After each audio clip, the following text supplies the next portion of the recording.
Shalom peuple de Dieu, nous sommes ravis de vous retrouver dans cette session d'enseignement qui parle sur le Saint-Esprit. Et ce soir, nous avons le réel plaisir et l'honneur de recevoir l'homme de Dieu, l'évangéliste Anthony Mabika, qui est un homme qui parle bien. Et j'aime bien son message parce que c'est centré sur le Christ. C'est avec lui que nous allons essayer de développer sur le thème « La plénitude du Saint-Esprit » qui est un vaste thème que nous allons développer en plusieurs étapes. Mais sans plus tarder, je dis d'abord bonsoir à l'homme de Dieu. Alors, bonjour, bonsoir, ça dépend. Tout à fait, tout à fait. Ça dépend à l'heure à laquelle vous allez nous suivre. Merci pour l'invitation. Très ravi, toujours heureux de présenter une émission, d'être votre invité. Merci. C'est pas la première fois. Tout à fait. Je suis vraiment béni. Amen. Alors, sans plus tarder, nous allons d'abord définir c'est quoi la plénitude du Saint-Esprit. Qu'est-ce qu'on comprend par plénitude du Saint-Esprit? C'est vrai qu'il y a certaines personnes qui critiquent ces termes, qui disent que ce n'est pas un mot qui se trouve dans la Bible, mais on entend parler de la plénitude du Saint-Esprit partout. Alors, dans la Bible, on parle plus de rempli, être rempli du Saint-Esprit. Déjà, je bénis tous ceux qui vont écouter l'audio. Je bénis tout ce corps jeunesse pour Christ. Que Dieu vous bénisse abondamment. Amen. Alors, la plénitude, on peut aller trouver ça dans le dictionnaire. Dans la Bible, on parle plus d'être rempli du Saint-Esprit. Alors que le mot même plénitude, quand vous lisez le dictionnaire, on parle de l'ampleur, n'est-ce pas? On parle de l'épanouissement, ce qui est aussi très bien, parce que c'est un peu dans ce sens-là qu'on parle dans la Bible. L'ampleur, l'épanouissement, mais l'état aussi de perfection. C'est à ce niveau-là que le terme n'est pas... certains n'aiment pas trop parler de la plénitude. Oui. Mais je crois que dans la Bible, on parle plus d'être rempli du Saint-Esprit. Et je pense qu'on peut emprunter ce mot-là de la Bible. Ça ne va pas nous déranger. Donc, on va parler d'être rempli du Saint-Esprit. D'être épanoui par le Saint-Esprit. Lorsque vous avez le Saint-Esprit dans une autre ampleur, c'est pareil. Donc, il y a une différence entre recevoir le Saint-Esprit et être rempli du Saint-Esprit. Effectivement. Recevoir le Saint-Esprit. Déjà, pour être... un peu plus clair, chaque fois que je parle du Saint-Esprit, j'attire l'attention de celui qui écoute sur ce point-là. Le Saint-Esprit est perçu de deux manières. Souvent, quand j'enseigne, je parle de deux facettes du Saint-Esprit. Quand vous lisez Actes des Apôtres, chapitre 1er, à partir du 8e verset, la Bible nous fait une promesse. Jésus disait aux disciples, vous recevrez une puissance. Là, on présente le Saint-Esprit comme une puissance. Vous recevrez cette puissance survenant sur vous, et il dit le Saint-Esprit. Puis vous serez mes témoins. Mais quand vous lisez maintenant Jean chapitre 16, vous allez vous rendre compte qu'à partir du 7e verset, on parle du Saint-Esprit comme une personne. Lorsqu'il sera venu, il vous convaincra, il vous parlera, il vous dira. Là, on parle du Saint-Esprit comme parole, comme être. Voilà pourquoi nous parlons des deux facettes du Saint-Esprit, la facette de la présence des dieux et la facette de la puissance des dieux. C'est pour ça que nous parlons aussi du Saint-Esprit comme don spirituel et comme fruit de l'Esprit. Vous voyez, il est fruit de l'Esprit lorsqu'il est la représentation des dieux ou la ressemblance à Dieu. Il est maintenant don spirituel lorsqu'on parle de la manifestation de l'Esprit.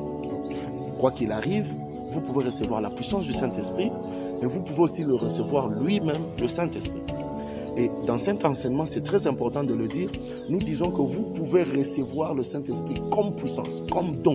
C'est-à-dire vous pouvez recevoir un don spirituel où l'Esprit peut se manifester par vous sans habiter en vous. Oui. Est-ce que c'est possible? C'est très possible.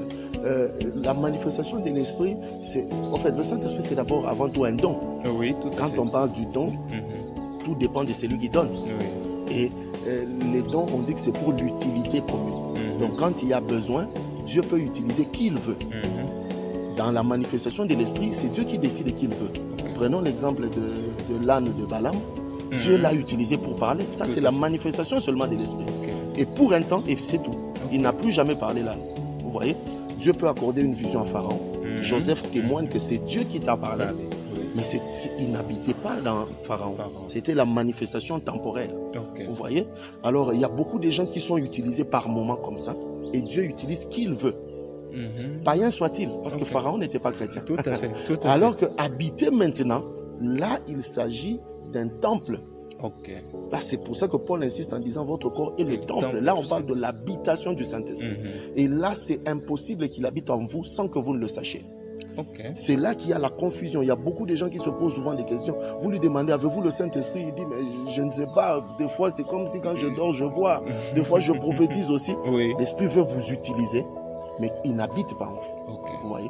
Mais lorsqu'il habite en vous, vous le savez parce que Romains 8 dit, l'Esprit témoigne à mon esprit. Il est là, il vous parle. C'est quelqu'un, c'est une cohabitation. Oui.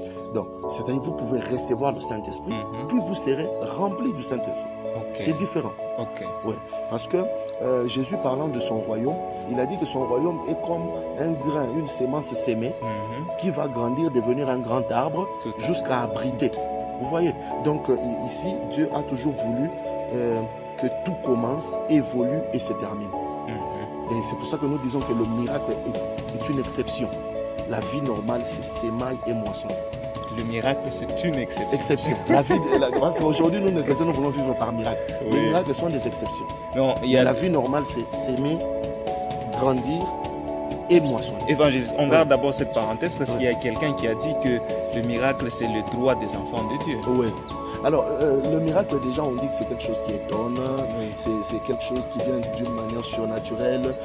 Le miracle, c'est tout simplement l'intervention divine. Okay. Et ça ne se passe pas. Quand vous vivez par miracle, vous devenez paresseux. Okay. Parce que Dieu a créé le travail. C'est ce qu'il a fait comprendre après la multiplication des pains. Il multiplie les pains, les gens mangent. Mais Dieu savait que c'était un cas d'exception.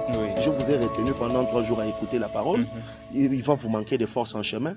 Je multiplie les pains. Mais les gens, au lieu de le lendemain d'aller travailler, ils disent non, mais on rentre carrément. Comme on a trouvé un faiseur de miracles, mieux vaut ne plus aller travailler. Rentrons qu'il multiplie encore les pains.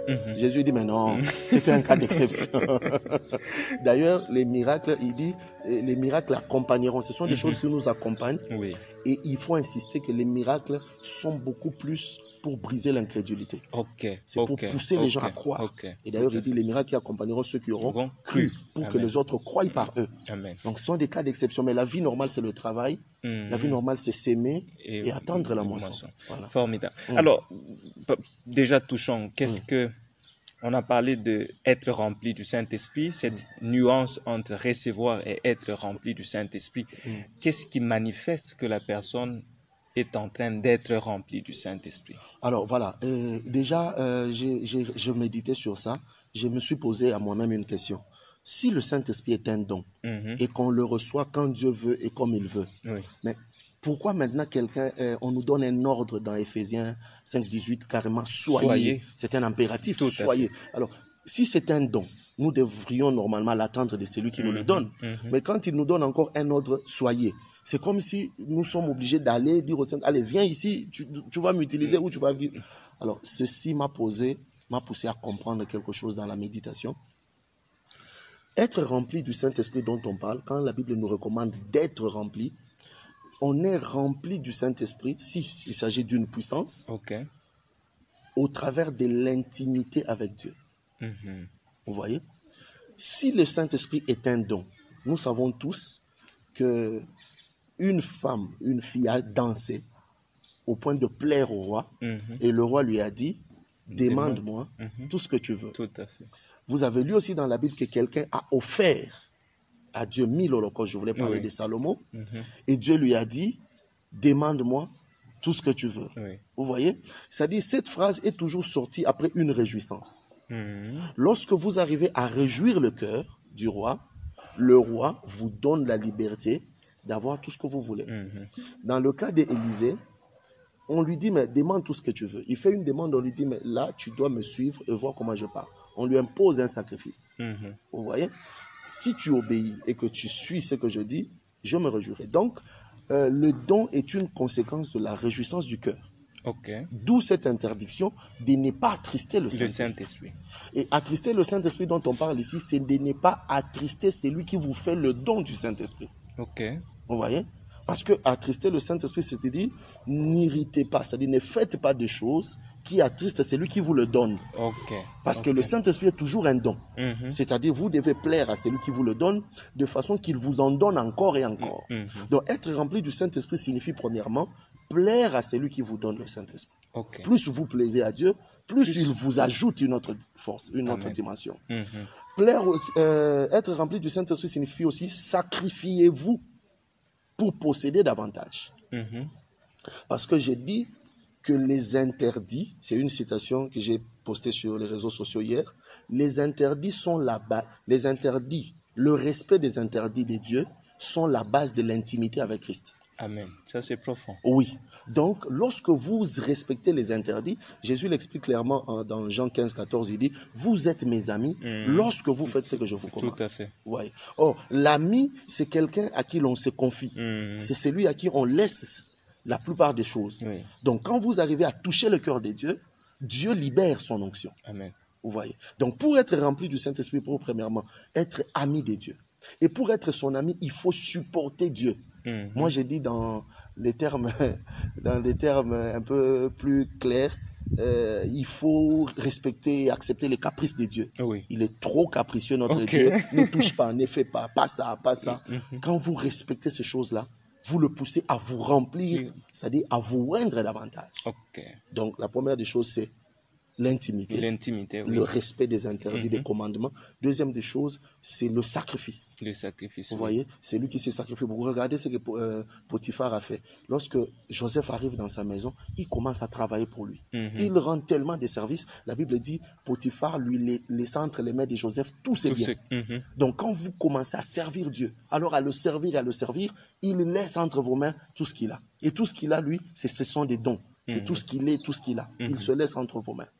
Et pour être encore rempli du Saint-Esprit, il faudrait qu'il y ait besoin. Vous voyez? Parce que quand vous lisez la Bible, vous allez voir que le Saint-Esprit vient aider les gens à accomplir des choses. Oui. Le Saint-Esprit a aidé Étienne à voir le ciel ouvert. Oui. La Bible est claire, rempli du Saint-Esprit, il vit Jésus. Oui. Donc, il y a une dimension du Saint-Esprit qui vous permet de voir. Amen. C'est pour ça que c'est lui qui monte en prière, qui monte dans le domaine du Saint-Esprit. Il voit ce que vous ne voyez pas. C'est ça. Et quand vous lisez la Bible, vous allez voir que les apparitions n'ont pas été l'objet de tout le monde. Aujourd'hui, beaucoup nous... Excusez-moi de vous le dire, c'est un mensonge. J'ai vu 4 anges. Ce sont des choses pour intimider le peuple de Dieu. Vous savez, voir les anges, ce n'est pas tout le monde. Ce sont des choses... pour lesquels il faut atteindre une dimension du Saint-Esprit. Apparemment, c'est comme si ça devient monnaie courante. Ouais, mais c'est l'intimidation. Vous savez, le peuple de Dieu aime ça. Là où c'est calme, on ne voit pas Jésus. Ouais, on aime là où l'homme de Dieu tremble, il transpire, il crie. Là, il y a la vie. On a confondu la vie et le bruit et tout. Donc, vous voyez. Donc, il y a une dimension. C'est pas tous les jours que Étienne voyait le ciel ouvert. Non. Il y a une dimension du Saint-Esprit qui vous permet de voir le Fils de Dieu. Il y a une dimension du Saint-Esprit qui permet à Jean et à Pierre de dire, ce que nous avons, nous te le donnons, au nom de Jésus, lève-toi et marche. Amen. Les vrais miracles, pas les miracles achetés. Tout à fait. Ça demande une autre dimension du Saint-Esprit. Vous voyez, on dit même que dans Acte 10, 38, vous avez vu de quelle manière Dieu a oint Jésus-Christ. Vous voyez, et qu'il lui a donné la sagesse, la force pour accomplir tout ce qu'il a fait. Vous voyez, donc même l'accomplissement des miracles. Il y a certaines choses que nous n'arrivons pas à accomplir parce que le niveau ou la dimension du Saint-Esprit ne vous permet pas. Vous voyez, si le Saint-Esprit était une échelle, vous allez comprendre qu'à chaque niveau d'échelle, vous pouvez atteindre quelque chose. Pour atteindre les choses qui sont plus haut, vous devez encore monter davantage. Donc, le Saint-Esprit nous aidant par l'utilité, chaque fois qu'il y a utilité, Dieu nous recommande de recourir au Saint-Esprit. Mais pour être aussi rempli du Saint-Esprit, on peut le désirer. Parce que la Bible, l'apôtre Paul nous demande d'aspirer au don. Le Saint-Esprit étant lui-même le don, c'est ainsi que chaque jour nous demandons à Dieu de nous remplir. Parce qu'il y a des choses qu'on ne peut pas accomplir avec la dimension que nous avons. Pourquoi? Parce que Dieu ne donne jamais tout. On dit qu'il est celui qui donne la sémence au semeur. Et tout ce que Dieu nous donne est sémence. Nous devons le travailler par des sacrifices, par des prières. Et désirer le Saint-Esprit, il ne s'agit pas de prier parce que nous sommes restés à prier. Seigneur, remplis-moi des questions. Remplis-moi du Saint-Esprit. On remarque qu'il ne nous remplit pas. Parce que Dieu n'est pas celui qui est frappé par nos paroles. Dieu voit le cœur. Il donne le Saint-Esprit à ceux qui le désirent avec le cœur. Et qu'est-ce qui montre que vous désirez le Saint-Esprit? Regardez dans cette histoire de Samuel et le souverain sacrificateur Élie. Ça m'a beaucoup plu. Oui. On précise que Élie, le Samuel dormait près de l'arche. Et quand Dieu vient, il décide de ne pas parler à celui qui le connaissait déjà. Oui. Il va parler à Samuel. Déjà, le lieu sur lequel Samuel était près de l'arche facilitait l'écoute de Dieu, oui, et facilitait à Dieu d'aller là. Oui. Mais lorsqu'il va rencontrer le souverain sacrificateur Élie pour la 3e fois, il lui dit, rentre te coucher là-bas, rentre là, parce que Dieu ne peut pas te parler tant que tu es ici. Formidable. Mais vous voulez, il y a des gens qui veulent que Dieu le remplisse samedi, il est dans des boîtes de nuit, il s'enivre, et puis le dimanche matin, il dit, remplis-moi. Dieu ne remplit pas. Il faut que tu sois près de l'arche. Il faut qu'il te trouve. Il y a des endroits où Dieu parle. Oui. Le buisson ardent, ce n'est pas sur toutes les montagnes. C'est sur la montagne des dieux. C'est lui qui reste sous l'abri du Très-Haut. C'est lui qui reste dans la présence des dieux. Celui-là, Dieu lui ajoute la grâce. C'est lui qui se méfie des mauvaises choses. Donc, il y a un caractère, il y a un comportement, il y a des habitudes, il y a une vie qui attire la présence de Dieu. Ok. Donc, ce n'est pas juste le fait de dire, Seigneur, remplis-moi, que je suis rempli. Non. Il y a un caractère, une habitude, des attitudes et une vie qui permet à ce que le Saint-Esprit puisse me remplir. Sans oublier le temps aussi. Ok. Le temps, comment est-ce qu'on peut expliquer ça? Mais regardez, Moïse pouvait aller à la montagne pendant 7 jours. Vous savez qu'il va recevoir les 10 commandements. C'est Dieu qui l'appelle. Mais chaque fois que Dieu l'appelait à la montagne, il ne lui parlait pas le même jour. Ok. Il pouvait rester à la montagne 7 jours, Dieu lui parle le 6e ou le 7e jour. Oui. C'est comme pour dire que Dieu a toujours des choses qu'il attend, voir avant de donner. Pourquoi on ne donne pas les choses saintes aux petits chiens? Et puis Dieu ne donne pas l'esprit pour nous. Il donne l'esprit pour lui. Pour l'intérêt du royaume, l'utilité commune, pour aider les autres. Alors, il y a beaucoup de gens qui demandent le Saint-Esprit pour le spectacle. Tout à fait. Vous voyez, il veut recevoir le Saint-Esprit, parler en langue en désordre, qu'on le voie quand même. L'autre, c'est pour faire tomber les gens qui demandent la puissance. Alors, quand vous avez cette disposition de cœur, Dieu ne donne pas. Donc, il y a des choses que Dieu attend. Il y a un moment. Et Élie attendait Dieu, le tremblement de terre, ainsi de suite. Mais lorsqu'il écoute ce vent doux léger, il va se prosterner. Donc, il y a même une attitude, cette humilité de cœur qui permet à Dieu de vous envoyer le Saint-Esprit. Dieu regarde tout ça. Mais maintenant, il y a une question peut-être avant de chuter. C'est que on dit soyez remplis du Saint-Esprit. Mais pourquoi est-ce que c'est un acte ponctuel? Je suis rempli. Pas besoin d'être rempli chaque jour. Ou c'est quelque chose que je dois chercher continuellement? Alors, il faut être rempli chaque jour. Ça, c'est très important. J'ai beaucoup aimé cette question. Regardez ce que Jésus nous explique. Vous savez, le diable n'a pas créé des choses. Il imite un peu ce que Dieu fait. Jésus nous renseigne que les esprits impurs, une fois chassés, ils se rendent compte que pour revenir dans cette maison, il faut être plus fort. Vous voyez, Satan, et il y a une citation que j'avais postée sur les réseaux sociaux, j'ai dit, Satan n'attaque jamais 2 fois avec la même force. C'est parmi les raisons de ses succès, entre guillemets. Ce ne sont pas des succès, mais selon lui, ce sont des succès. C'est ce qui fait qu'il arrive à réussir à voir l'homme. Et à le posséder alors d'une manière pire. Parce que c'est ce que Dieu dit, la condition devient pire. Donc, Satan a toujours l'habitude de se ressourcer, de se renforcer, d'augmenter en puissance. C'est malheureusement ce que nous ne faisons pas. Nous voulons combattre le diable toujours avec la manne d'hier. Or, elle a pourri. Malheureusement. Donc, nous voulons réattaquer le diable. Chaque jour, le diable multiplie des stratégies. Il augmente en puissance avant de nous réattaquer. Alors que l'homme, lui, il reste avec la même dimension. C'est pour ça que Dieu nous demande d'aspirer, de souhaiter chaque jour de monter. La vision de l'échelle de Jacob nous explique un peu plus. Le but, c'est d'aller vers la perfection. La perfection, c'est le ciel. Et malheureusement pour nous les chrétiens, les anges qu'on dessine avec les ailes, au lieu de voler de la terre vers le ciel, ils montaient sur l'échelle. Vous voyez, dans la vision de l'échelle, on parle de l'échelle. Et on dit qu'ils montaient et descendaient. Tout à fait. Si nous prenons cela comme une échelle, notre échelle à nous les hommes, ça signifie que les anges ne volent pas. Ils montent. Ils montent petit à petit. Tout à fait. Ça explique la dimension. Donc, vous n'atteindrez jamais la perfection si chaque jour vous ne demandez pas une autre dimension. Vous ne monterez pas. Quand il dit que mon serviteur montera, c'est parce qu'il désire. Et quand vous montez en intimité, en sacrifice, en prière, en amour pour Dieu, pour l'œuvre de Dieu, ça pousse Dieu à vous avoir comme intime et à vous ajouter encore l'onction. Tout à fait. C'est ça le problème. Donc, si vous ne demandez pas tout le temps la plénitude du Saint-Esprit, vous n'évoluez pas. Ok. Alors, pour chuter, la dernière question. Quelles sont les choses, 3 ou 4 choses, 3 choses qui peuvent faire à ce que la plénitude du Saint-Esprit puisse manquer dans la vie des enfants de Dieu? Waouh! Je n'ai même pas besoin de réfléchir. Le péché. Le péché. La Bible est claire là-dessus. Vous savez, dans le jardin d'Éden, il y avait l'homme, la femme et Dieu. Satan existait déjà. Tout à fait. Mais Dieu n'a pas mentionné Satan.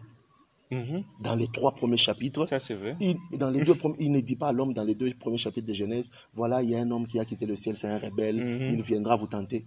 Niet. Pourquoi Dieu ne parle pas de Satan à l'homme? Parce que ce n'était pas important.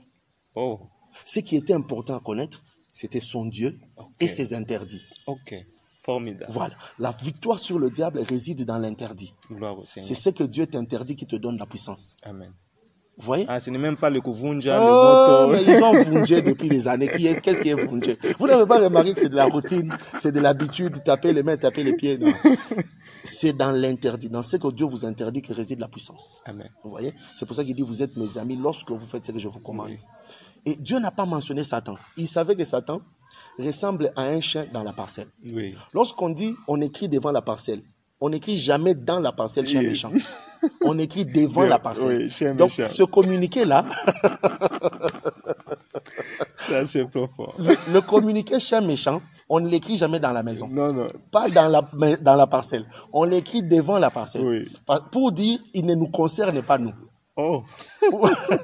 Donc, le chien n'est jamais méchant pour nous. Amen. Pour le propriétaire. Non, il est méchant pour vous qui êtes à l'extérieur. N'entrez pas.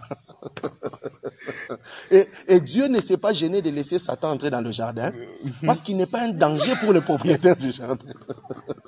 Satan est un danger pour les visiteurs, pour les pécheurs. Oui, ça c'est formidable. C'est ça. Et nous disons que Satan existe depuis des années. Dieu est là, mais Dieu ne s'inquiète pas.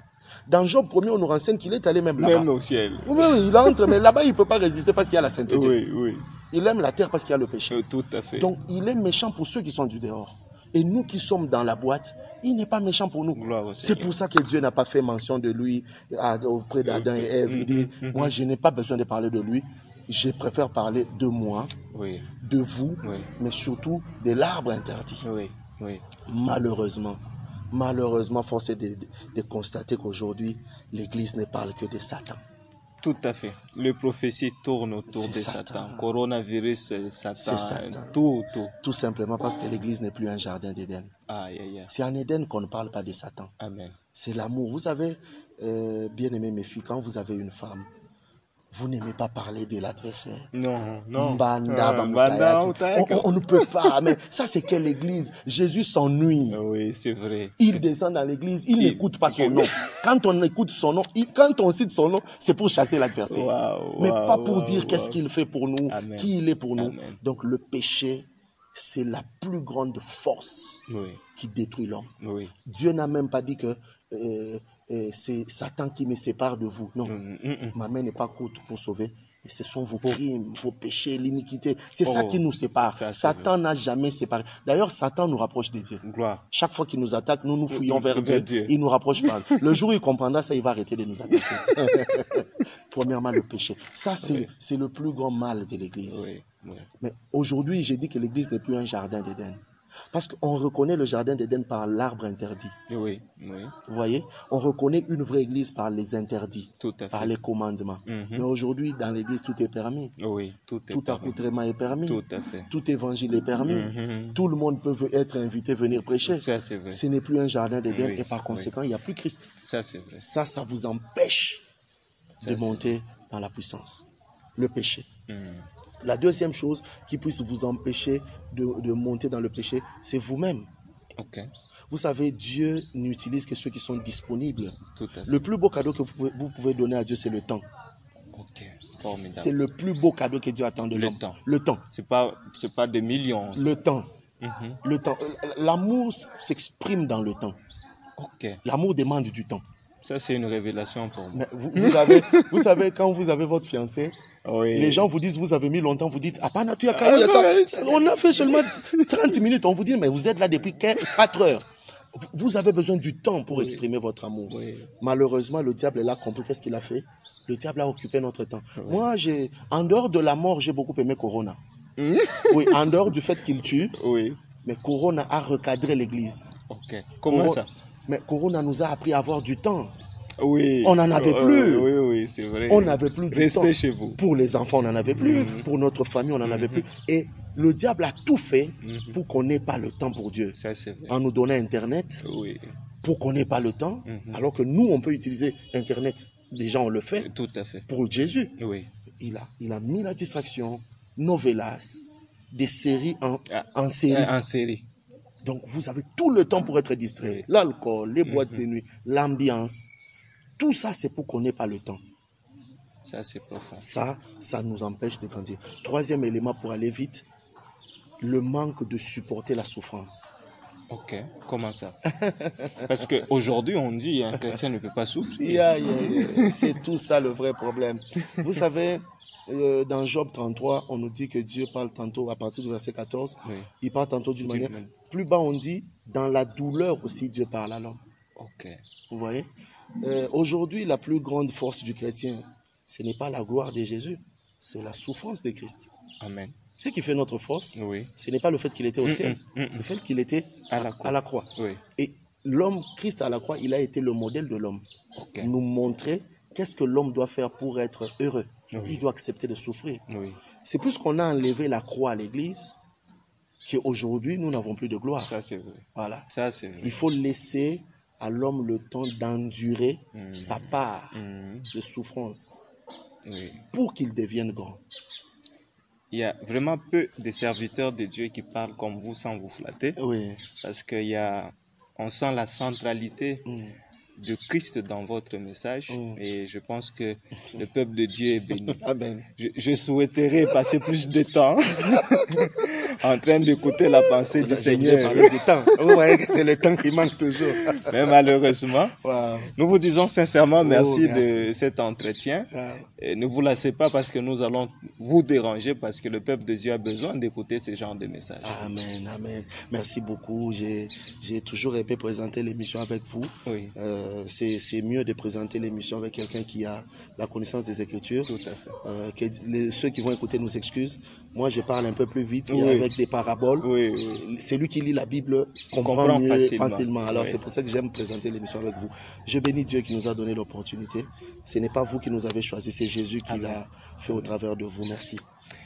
Merci beaucoup, évangéliste. Je pense que les questions vont venir le soir et on va essayer d'y répondre. Oui, le Saint-Esprit va répondre sans problème. Amen. Que Dieu vous bénisse. Amen, merci. Merci beaucoup. Je vous ai pris beaucoup de temps.